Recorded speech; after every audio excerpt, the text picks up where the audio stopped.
In a quiet Pennsylvania town, the engines roared long after midnight.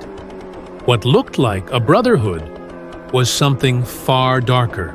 A biker club that preached loyalty but planned a robbery so bold, even the FBI couldn't believe it wasn't a movie. No cameras, no headlines, just whispers in bars, a missing duffel bag, and a secret that tore a club apart from the inside. To know what happened in the story, you have to click on the subscribe button I like and comment on the channel to get more of our real-life crime videos.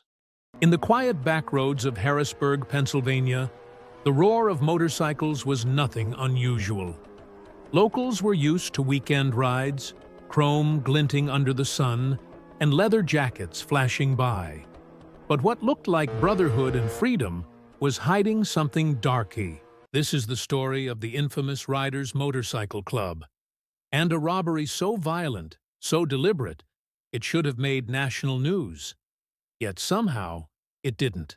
The infamous Riders started as a tight-knit group, a mix of veterans, mechanics, and young men looking for belonging. But over time, their rides became less about the road and more about power, control, and intimidation. According to the U.S. Department of Justice, the club wasn't just about motorcycles.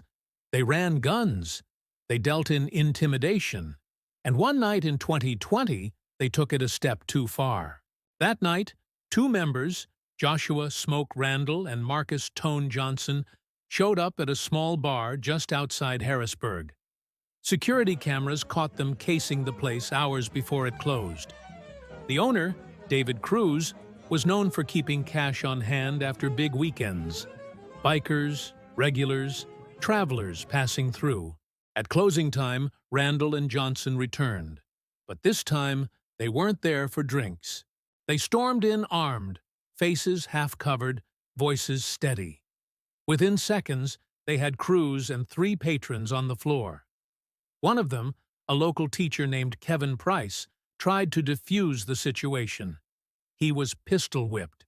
Police reports say the robbers took nearly $8,000 in cash, phones, and several personal items before disappearing into the night. Their engines echoing down Route 22 like thunder fading into darkness. For months, investigators struggled. No fingerprints, no witnesses willing to talk. Everyone knew the Riders, and everyone was afraid of them. It wasn't until federal agents, working on an ATF firearms trafficking case, stumbled on the same names that things began to unravel. The guns recovered in the robbery matched ballistics from another violent incident tied to the Riders. Using phone data, they tracked the suspects' movements. Their phones pinged near the bar minutes before the robbery, and miles away less than 10 minutes after. It was enough to build a case. By 2023, Randall and Johnson were indicted on robbery, conspiracy, and firearms charges. The U.S. Attorney for the Middle District of Pennsylvania called it a reminder that organized crime doesn't always wear suits. But the trial was quiet. No major networks covered it. No documentaries. Just local outlets, Penn Live, Fox 43, and the DOJ press release, briefly reporting the outcome. Both men were convicted and faced decades in federal prison. The bar where it happened still stands. Locals pass by every day, barely glancing at the faded neon sign. But for those who remember, it's not just another roadside stop. It's a reminder that some stories, even the dangerous ones, can vanish without ever hitting the headlines.